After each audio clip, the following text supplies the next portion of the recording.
My next guest is my favorite news guy in the world. There's nobody better. He is NBC's chief White House correspondent, does an amazing job with politics for NBC. You can see him on the Today Show. He's got his own terrific program each and every morning at 9 a.m. on MSNBC, the Daily Rundown. You can also catch him on Meet the Press. He's everywhere, and he is the great, and I mean the great, Chuck Todd. Chuck, good morning and welcome back, friend. Sid, welcome back to you. But wait a minute, this is hour 3. Yeah, 6 a.m., my friend. This is hour 6, 7 hours. You're in hour 3, and then you keep going. What are you, 4 or 5 hours? 9:45. You know what it is, Chuck. You know what? I'm for this. Keep you on the radio. Keep you out of trouble. I'll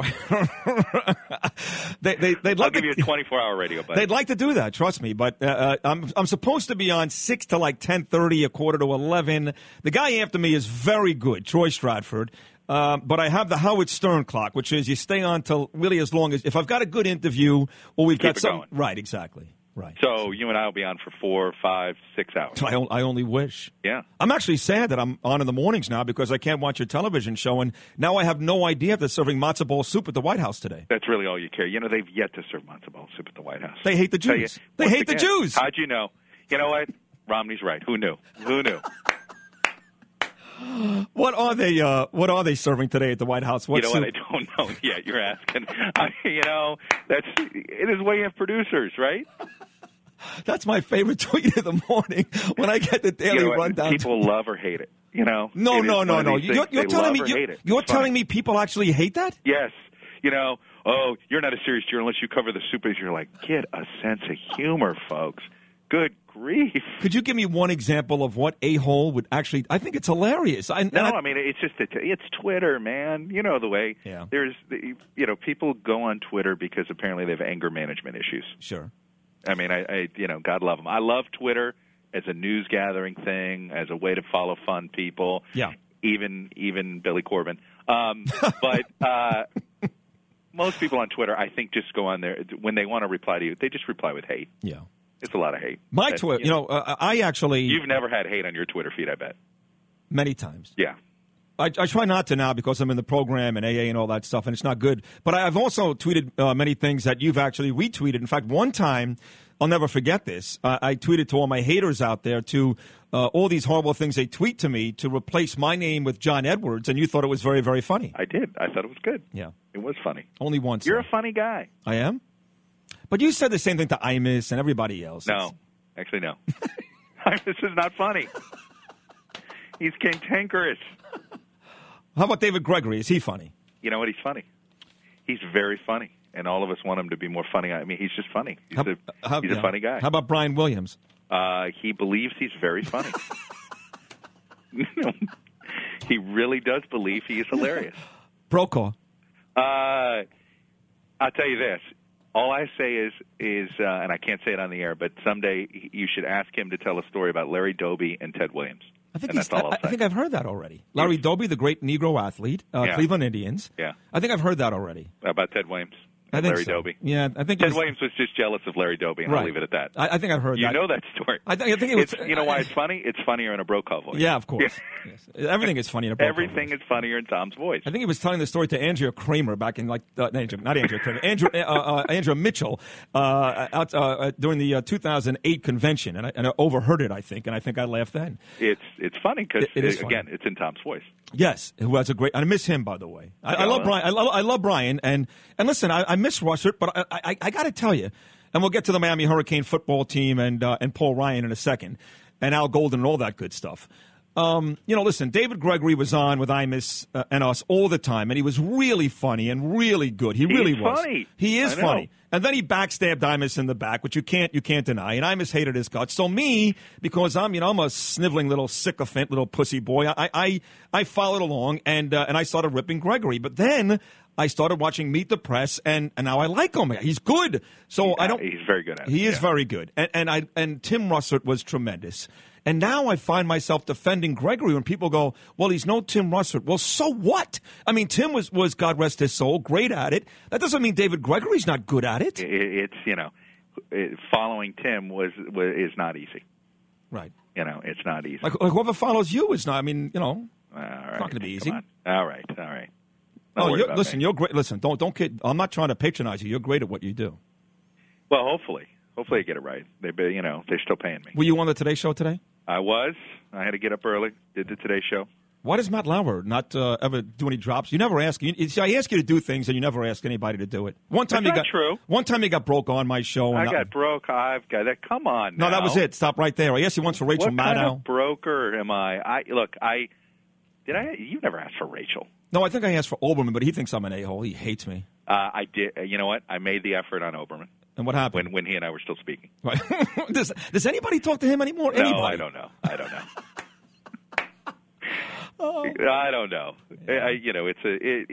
I think everybody, you're in a perpetual state of you're not sure. Yeah. Yeah, with Keith. Lauer's doing great, though, huh? I mean, and by the way, why aren't you in London? I mean, everybody else from NBC, even Ryan Seacrest went to London. How come you didn't go? I'm really mad about that, to be honest. No, I wanted to. They wouldn't let me because of why. Look, they kept me here for the very reason they were right. Paul Ryan. Exactly. Right. The VP pick. Right. They didn't want me overseas. But they did say, I said, man, I really want to do an Olympics at NBC. And they said, great, we'll let you do Russia. And I'm like, okay, great. I get to do the Russian Olympics, me doing bobsledding and all that stuff. What would you cover anyway? What event? Hopefully the biathlon.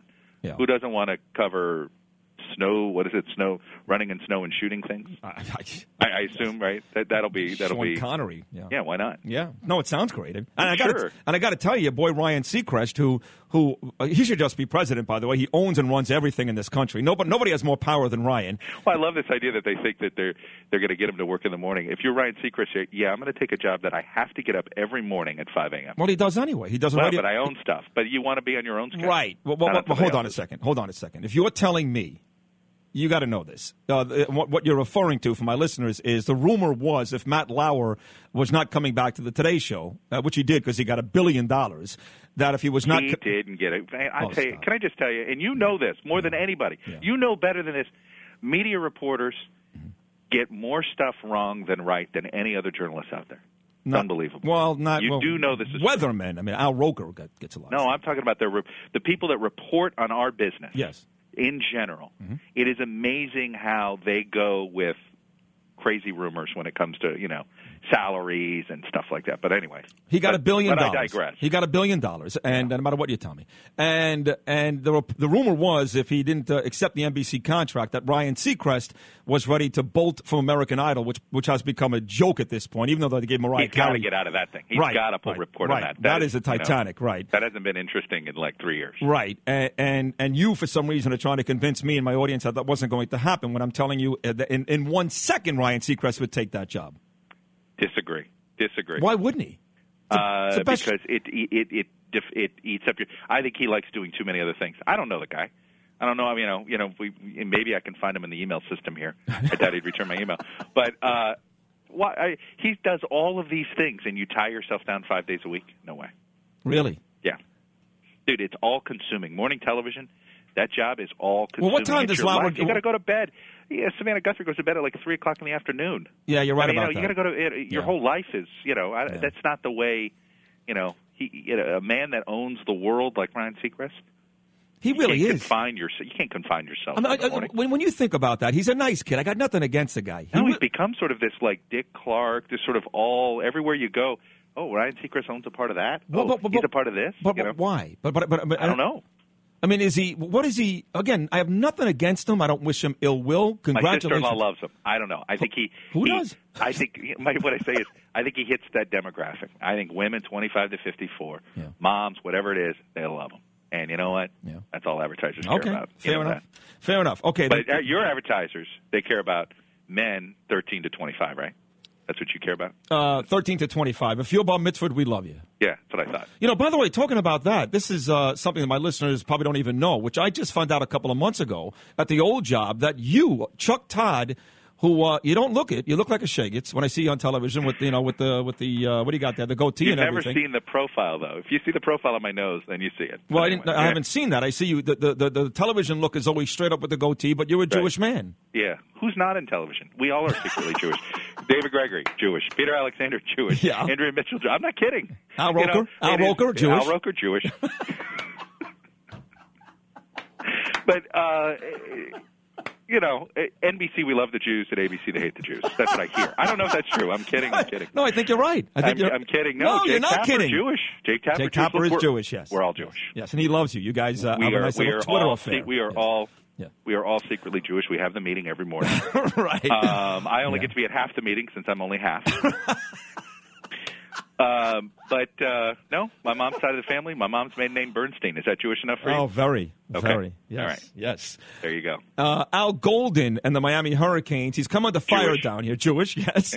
Billy Corbin thinks he's dirty. I don't listen. I like Al, and I don't even want to comment one way or the other. I don't know enough about it, and I didn't like Randy. What do you define dirty anymore in the NCAA? I am sort of this whole thing. I'm a Hurricane fan. Obviously, I want to see them win football games. I am curious to see how the NCAA justifies. What I think is interesting is Miami in the 90s, I believe they were on probation 3 years and 30 scholarships. And apparently, had there been child rape with the Pell Grants, that would only have been worth 10 more scholarships and 1 more year of probation. My point is, we now know. I mean, I don't. The NCAA, they've got to figure this out. They still haven't figured this out. Do you believe, though, and I'm taking Golden's side here, and I had a chance to talk to one of these kids, Shapiro's buddy. I didn't take advantage of it. It's my fault. But I was given the opportunity, and I admit that. Because I don't want to know, because I like Al. I couldn't stand Randy, and I like Al. And I don't even want to know. But do you believe that Al came here and there were no conversations and he just walked into a mess, or the reports that he really did kind of mess around just a little? I don't want to speculate on that and in any degree. But this entire, I guess my feeling is that my assumption is that this is the way it works, and there's just more focus on Miami. That maybe Golden doesn't think he did anything wrong, because this is just the way it works in every major recruiting mecca. Oh, that's there are brokers, and that there are brokers that deal with this stuff. I mean, we know this, right? We know that this is the way it works, and you tell me anybody, if you want to find, to go back to the same cliche, if you want to find a school violating NCAA rules, all you have to do is show up on campus, right? And then you'll find ways to do it. Their problem is it is not clear cut. I know when I break the law. I know when I'm speeding. I know all these things. I know what the basic rules are. NCAA doesn't make it clear. They really don't. Right. So you're placing the blame here on the NCAA. They just need to come up with some sort of easy to consume code. Right. They actually make the NCAA rule book, I think, makes the U.S. tax code seem digestible. So what you've done just now basically is you've done the Johnny Cochran deal, which is, even though O.J. killed 2 people, you made this about Mark Furman.